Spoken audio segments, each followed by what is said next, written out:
Olá, tudo bem? Como vai? Eu sou Marcel Verrumo, eu sou jornalista. E esse mês eu publiquei na revista super interessante, nessa aqui, ó, que está nas bancas dos 20 segredos que os médicos não contam para você, uma reportagem sobre assexuais.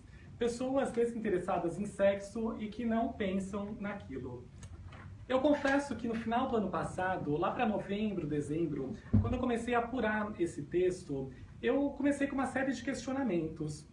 Mas será que dá para não gostar de sexo? Será que essas pessoas, elas não passaram por algum trauma na infância? Ou será que elas não têm alguma doença que provoca algum desequilíbrio bioquímico no organismo? E conforme eu fui entrevistando com profissionais especializados no assunto e com os próprios assexuais, eu entendi que não. Eu compreendi que, na verdade, a sexualidade é um traço do comportamento desses indivíduos e assim como homossexualidade, bissexualidade e heterossexualidade. Uma das pessoas que me fez entender melhor o universo assexual é alguém que a gente recebe hoje aqui na Editora Abril. Ela é especialista em assexuais, defendeu há 2 anos uma tese na Universidade de São Paulo, na USP, sobre assexuais, que é a professora doutora Elizabeth Oliveira. Professora, seja bem-vinda. Primeiro, muito obrigado por ter topado participar dessa conversa. Eu que agradeço. Boa tarde, Marcel, e boa tarde aos espectadores da revista Super Interessante. A sua matéria ficou muito boa, viu? Ah, muito obrigado, muito obrigado. E assim, eu confesso que pra gente aqui é um prazer receber alguém como a professora Elizabeth. Foi meio difícil a gente conseguir uma data, mas a gente não podia deixar de fazer com ela, porque quando a gente fala em assexualidade no Brasil, a professora é uma fonte, assim, é uma fonte pioneira a realizar esses estudos aqui. Ela foi a primeira pesquisadora brasileira a trabalhar com a sexualidade. Ela é da área de educação e ela não apenas fez uma revisão bibliográfica, que é o que geralmente quem trabalha com a sexualidade tem feito no país. Ela saiu a campo, ela foi até os assexuais para ouvir as histórias deles, para entender os medos, para compreender como que foi esse processo de aceitação da sexualidade desses indivíduos e trouxe todas essas informações para o ambiente acadêmico para compor a tese de doutorado dela e com isso acabou ganhando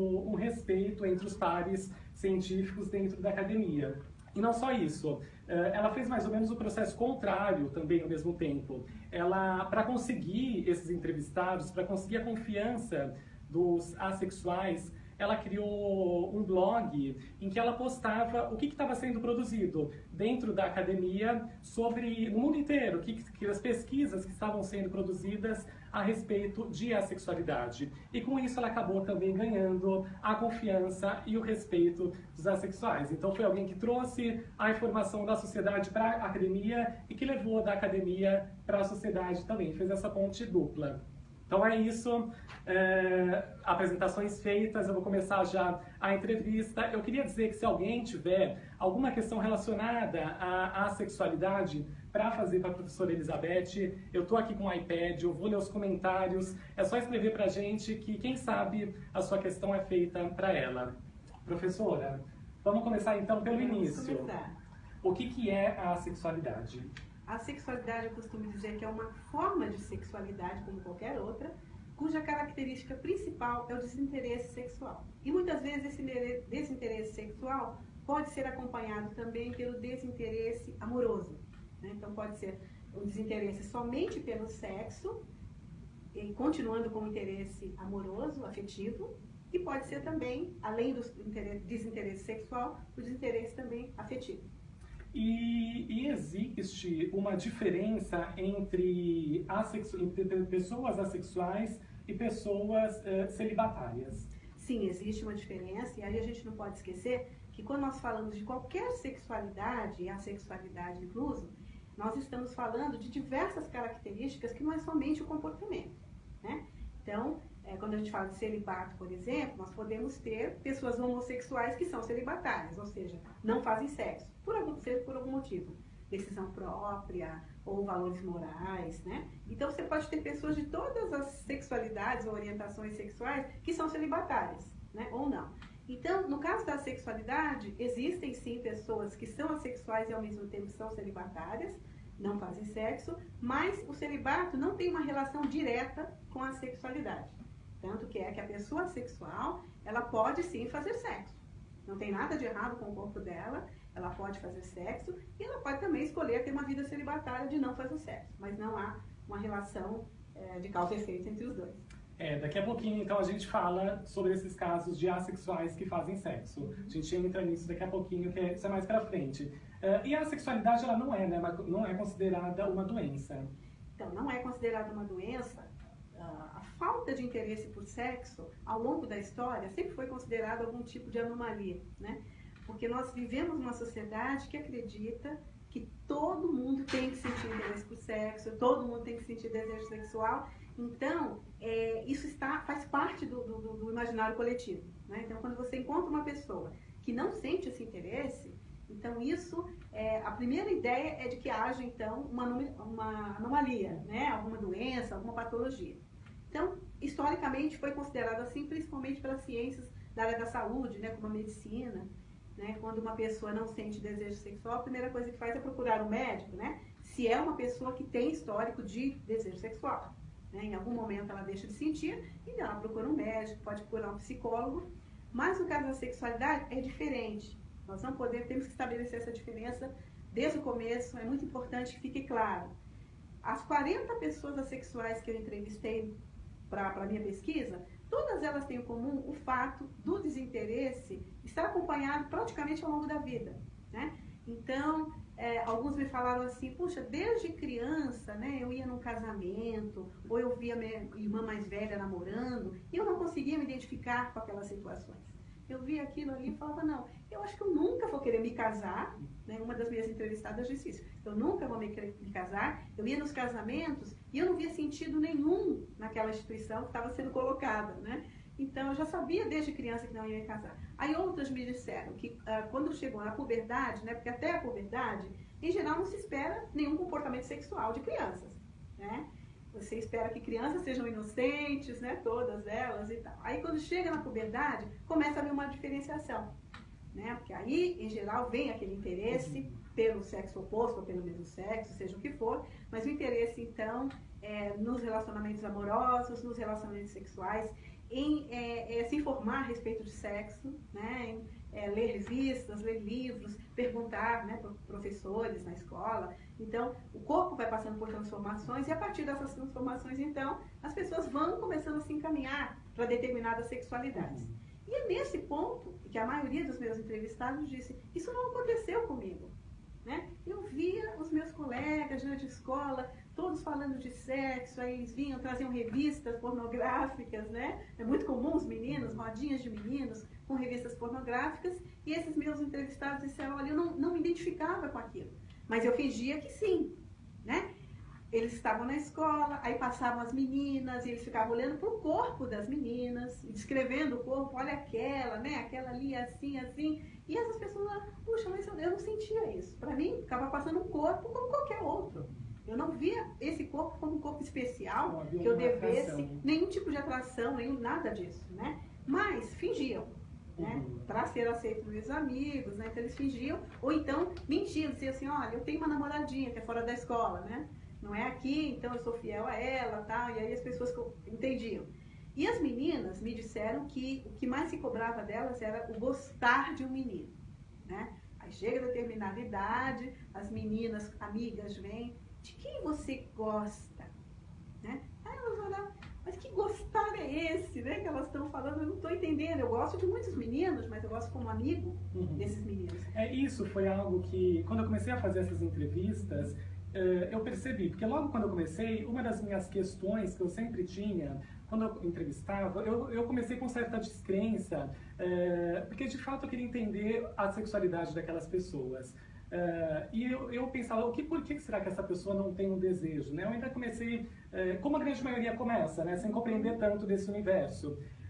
E aí eles me diziam que desde sempre nunca tinham sentido atração nenhuma. E as meninas, principalmente, me falavam, Marcel, eu sempre via os meninos como com uma atração afetiva, mas não existia uma atração sexual. Eu sempre via eles, achava eles bonitos, mas não havia interesse e mais do que isso. Em alguns casos, isso se prolongou pela vida inteira. Algumas mulheres chegaram a se casar, mas mantinham relações sexuais com seus parceiros, com seu parceiro, sem estarem satisfeitas, mas para agradar eles do que pelo próprio interesse, para manter a instituição do casamento viva. E aí chegava em um momento em que elas não aguentavam e o relacionamento acabava. Eu me lembro muito bem de uma entrevistada que me falou que tinha 33 anos quando foi a uma ginecologista. E a ginecologista, obviamente, começou a fazer alguma série de perguntas sobre a vida sexual dela. E ela virou para a ginecologista e falou: eu nunca fiz sexo, eu sou virgem. E ela tinha 33 anos. E a ginecologista falou: mas como que você é virgem aos 33 anos?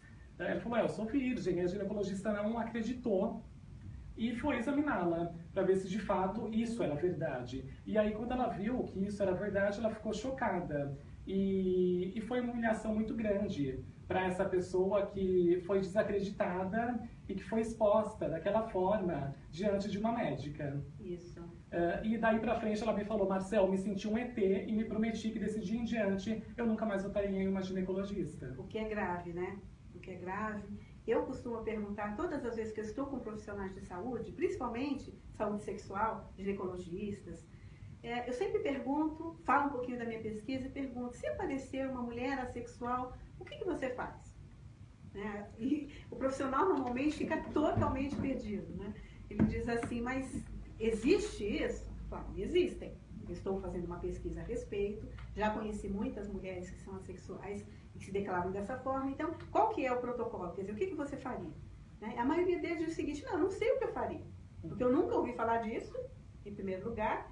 Mas eles disseram que tem, para a maioria dos ginecologistas, eles dizem que tem um tal de protocolo da Virgem, que é uma coisa que está caindo em desuso. Então talvez até os médicos mais jovens, né, não tenham nem aprendido, né, o que é o tal do protocolo da Virgem. Quer dizer, como é que você atende uma mulher virgem que, né, chegou a determinada idade e ainda não fez sexo, ou nunca fez sexo, né?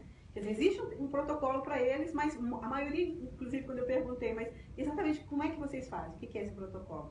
Ah, olha, eu já ouvi falar, mas eu não sei bem o que é, né? Eu não sei o que tem que fazer, né?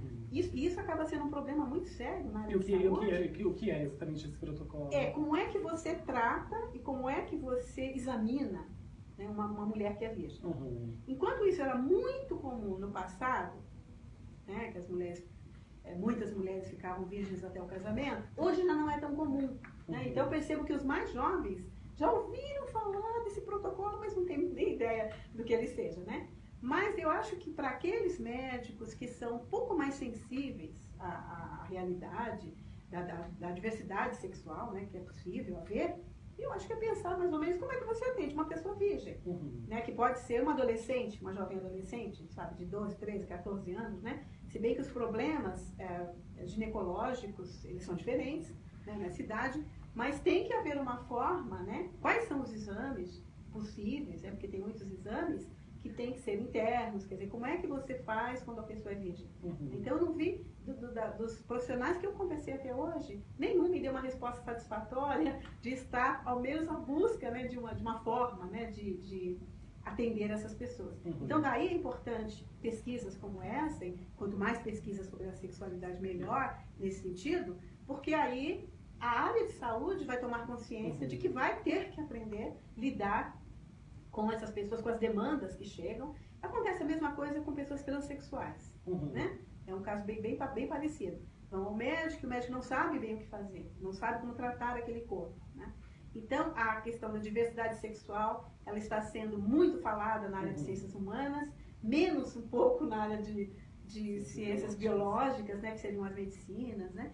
Mas nós temos esperança, né, de que essas pesquisas possam, de fato, ajudar e fazer com que as políticas públicas passem a ver esse grupo com um grupo que tem necessidades específicas e que precisam ser atendidas em prol do direito à saúde que todos nós temos.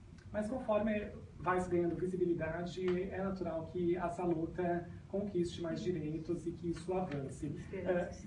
Esperamos. E professora, me conta como que é esse processo de aceitação, de acordo com os seus entrevistados, esse processo de aceitação e de descoberta de um indivíduo assexual. Existem fases, geralmente, pelas quais ele passa até ele se entender como um assexual? Sim, existem fases. Então, a primeira fase é aquela do estranhamento, né? É de chegar à puberdade ou à adolescência e perceber que, primeiro, quase todos me disseram assim, todos brincávamos, né, de brinquedos, estávamos com brinquedos brincando, íamos para a rua brincar, jogar bola. Aí, de repente, essas pessoas, todos usaram essa palavra, foi de repente, repentinamente, de uma hora para outra, os meus colegas se desinteressaram pelos brinquedos e brincadeiras e começaram a se interessar por sexo e relacionamentos, né? E aí eles se sentiam um pouco abandonados, porque viam que né, não havia mais o mesmo interesse, então não havia mais forma de manter aquela amizade, né, tão próxima, né, como era antes. E aí então tem esse estranhamento em primeiro lugar. Aí depois desse estranhamento, dessa percepção de que os amigos em volta e as amigas em volta passam a ter esse tipo de interesse, aí começa então um período de hipóteses, formulação de hipóteses. Por que eu não sou assim? Por que eu não tenho esse interesse? Então começa, bom, aí ele vai começar a pensar, né? Essa pessoa vai começar a pensar e vai chegar a alguma elaboração de algumas hipóteses. Ah, pode ser porque eu ainda sou muito imaturo ou imatura, né? Vai ver que as minhas colegas da mesma idade têm mais maturidade. Ela vai começar a se questionar quem ela é. Quem ela é? Será que é por isso? Será que eu tenho uma moral, né, muito rígida? Será que eu venho de uma família assim? Começa a analisar as relações familiares para ver se de fato, né, tem alguma raiz, né, em pensar se é uma questão moral ou uma questão religiosa, tá? Então, passam por várias etapas, inclusive, que é a etapa que quase todos eles e elas passam, que é a etapa de pensar que é gay, né? Pensar, puxa, será, né? Como eu não sinto nada disso, o que essas pessoas me falam, que eu estou presenciando aqui, esses interesses, será que eu sou homossexual e eu não sei, né? Então, tanto essa pergunta pode vir do próprio indivíduo, como pode vir de fora. Porque nesse ponto, alguns deles já estão sendo percebidos pelos colegas e até pela família como homossexuais que não se revelaram, né? Justamente por não terem esse interesse. Sim. As pessoas não conhecem ainda a sexualidade como sexualidade legítima, ela ainda é muito desconhecida. Então, as pessoas não conhecendo disso, elas vão tender a pensar ou que aquela pessoa é doente, ou esquisita, estranha, ou vão pensar, vai ver que é homossexual, mas que não tem coragem, né, de se revelar, que não se descobriu. Então começa a ter essas hipóteses, né? Então, na verdade, só vai acontecer a identificação como assexual quando essa pessoa chega ao conceito de assexualidade. Que é assexual. E aí a gente entra, então, no conceito de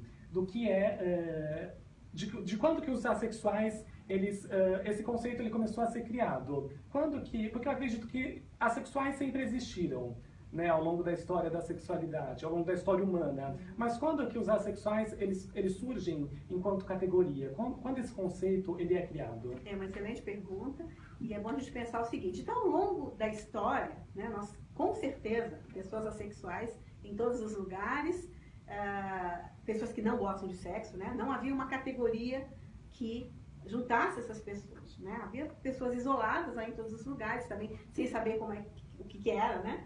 E aí, à medida a pessoa começa a se questionar e precisou, então, estarmos na nossa era, onde existe a internet, onde existem as redes sociais, as possibilidades de formação de comunidades assexuais. Foi preciso tudo isso acontecer para que essas pessoas soubessem que haviam outras no mundo como elas. Então, à medida que você sabe que existem outras pessoas da mesma forma, que não são infelizes, que são assim, com uma característica própria, aí você pensa, poxa, peraí, então não sou só eu? Se não sou só eu, então não é uma doença, eu não sou estranho, é uma categoria.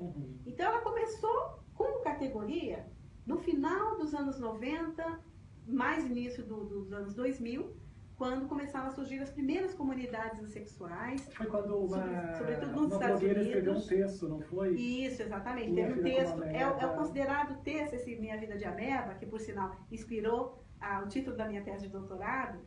Foi um dos primeiros textos que havia uma possibilidade de fazer comentários E a partir daí as pessoas foram comentando e chegou-se à conclusão hoje, existem muitas pessoas assim como eu também. Era um texto, né, que ela contava a experiência dela como assexual, ela contava como era o dia a dia dela sem sentir desejo sexual, sem atração sexual pelo outro, em um mundo, em uma sociedade em que o sexo ele é algo praticamente imperativo, ele é compulsório. Exatamente. E aí ela escrevia esse texto, Minha Vida como Ameba, e nos comentários desse texto, que na verdade era um fórum de discussão, usuários de todo mundo começaram a relatar suas experiências também, a compartilhar suas experiências, e aí a partir desse texto se formou a comunidade. Foi um dos primeiros textos, mas ainda não havia o recurso de comunidade. Esse texto é de 97, não havia os recursos que nós temos hoje. Então foi preciso chegar mais um pouquinho para frente, né? Aí lembra que havia aquelas comunidades que eram por e-mail, né? Aí tinha o Yahoo tinha uma comunidade que se autodenominava assexual também. E a partir daí, então era no ano 2000, quando um jovem californiano, David J., que teve essa ideia, bom, eu sou assim, também ele passou por essas mesmas experiências na adolescência, e ele pensou, bom, já havia, olha, estamos falando de uma pessoa que dominava as tecnologias, tá? Então, é uma pessoa já nascida na nossa era, né, da era das tecnologias, e que havia, então, a possibilidade de formar uma comunidade, e foi o que ele começou. Quando ele começou, então, veio aquela surpresa em ver quanta gente do mundo inteiro começou a aparecer e dizer, puxa, eu finalmente achei, é como se eu fosse um ET na Terra, e de repente eu descubro que vieram outros ETs do mesmo planeta, né, de onde eu vim, existem outros na Terra também, né? Então, a partir daí, foi que ele cria o site para reunir informações sobre assexuais. E aí é legal, porque quando ele cria esse site, a comunidade ainda assim, existiam indivíduos que não tinham interesse sexual, mas a comunidade ainda não tinha uma linguagem para se referir às experiências assexuais, a comunidade não tinha um vocabulário próprio, né? Exato, isso mesmo. Então, a partir do compartilhamento de cada experiência, né, da experiência de cada um, que cada um estava vivendo, então eles viram que as palavras existentes em cada língua não traduziam as experiências assexuais, porque todas elas tinham componente sexual. Então, quando você diz homossexual, heterossexual, o componente sexual está ali. Então, eles precisavam criar um novo vocabulário, né, que fosse destituído desse elemento sexual, que era naturalizado completamente, e a partir daí, então, começaram a criar vocabulários a partir das experiências, né? Então, perceberam primeiro que havia pessoas assexuais que tinham interesse por relacionamentos amorosos, e aí, pessoas que querem se casar. Que foi a pergunta ali do André Freitas. Exatamente. O André Freitas, ele quer perguntar se um assexual tem vontade de casar. Muitos têm vontade de casar, de ter relacionamentos amorosos, preferencialmente que sejam sem sexo. Mas pode ter sexo também. A gente vai ver daqui a pouco que isso não é, né, uma coisa totalmente fechada, né? Isso, só para a gente fazer aqui um adendo, eu li ali aqui no comentário do André, o correto, gente, não é assexuado. A comunidade assexual prefere que o termo usado seja assexual e não assexuado. Assexuado é um termo utilizado para falar de ameba. No caso de pessoas assexuais que não têm interesse por sexo, o correto é assexual. É o mesmo sufixo do homossexual, bissexual e heterossexual. Exatamente. E quando a gente fala em pessoa assexuada, significa praticamente uma pessoa que não tem sexo, não tem genitais. Então, por exemplo, uma boneca Barbie que não tem genitais é assexuada. O assexual tem genitais e, inclusive, pode fazer sexo. Exatamente. Conta como que é isso. Né? Então, nós temos aí, a partir desse compartilhamento de experiências dos assexuais, em saber, então, que alguns, muitos, inclusive a grande parte, têm sim interesse em formar parcerias amorosas, tá? Então, as pessoas que têm interesse em formar parcerias amorosas, esse interesse, essa atração que ela pode vir a desenvolver potencialmente, pode ser por pessoas do sexo oposto, ou por pessoas do mesmo sexo, ou por qualquer dos sexos, ou independente de sexo ou gênero, tá? Então, quando perceberam que havia, então, essa diversidade, foram criadas, então, palavras que veio depois a se disseminar para todo mundo. Por exemplo, que é um interesse afetivo, isso, né? É um interesse afetivo sexual. E não sexual. Então, se eu falo homossexual, tem um elemento sexual. Então, eles criaram homo-romântico, birromântico, heteroromântico, aromântico, que é aquele que não tem interesse nem por sexo e nem por relacionamentos amorosos. Então esses indivíduos eles podem se apaixonar, Sim. mas sem necessariamente ter vontade de fazer sexo com essa. Vou dar alguns exemplos da minha pesquisa que eu acho que deixa isso muito mais claro. Então, eu tenho um dos meus entrevistados de 24 anos que me disse o seguinte, quando eu perguntei para ele, o que é o amor assexual? Né? Aí ele respondeu, olha, é fácil de responder. O amor assexual é o amor de terceira série. Aí eu perguntei para eles, terceira série, o que é isso, né? O que você quer dizer? Aí ele falou assim, olha, lembra quando você estava na terceira série? Que havia aquele garoto, né, de outra classe, né, que você ficava esperando o momento do recreio para ver, só de ver você já fica, né, os sentidos, né, todo aquele sentimento, a vontade de chegar perto, de conversar com aquela pessoa. Ou seja, uma pessoa que está na terceira série, que está com 9 anos, não vem sexo na cabeça, mas vem o amor. Vem o amor, vem a vontade de conhecer aquela pessoa, de conversar com ela, de encostar a mão até, né? Mas não passa pela cabeça ainda o elemento sexual. Então ele explicou que, para ele, às vezes que ele está apaixonado, é dessa forma. Então o que quer uma pessoa sexual? Quer estar junto, não é amizade, hein? Não é amizade, é muito bom deixar claro, não é somente o sexo que define um relacionamento amoroso. Existem outros aspectos também. O tempo que você dedica àquela pessoa, a expectativa que você tem dela, né? Se você tem um namorado, uma namorada, não precisa nem combinar nada pro fim de semana. Já está certo que vocês vão estar juntos no fim de semana. Um amigo você não vai poder cobrar. Ah, mas você não me ligou, né? E pro namorado, sim. Então existem vários elementos que definem uma relação sexual, que não é somente o sexo. Então, aí eu vi, entre os homens que eu entrevistei, meninas também, quer dizer, eles gostam daquele momento maravilhoso em que você está junto, de conhecer o outro, de ouvir o outro, de muitas vezes de encostar a mão, né? Alguns beijam, outros não, tá? Isso também varia.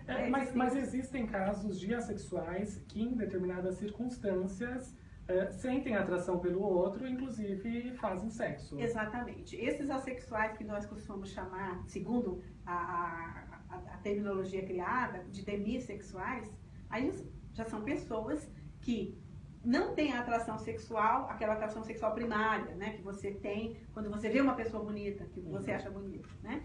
Mas sim, depois que conhece essa pessoa, se existe um desenvolvimento emocional profundo, pode surgir esse desejo sexual, tá? Então elas são também, a partir do compartilhamento de informações e de experiências, surgiu também essa categoria, que também é uma categoria, né?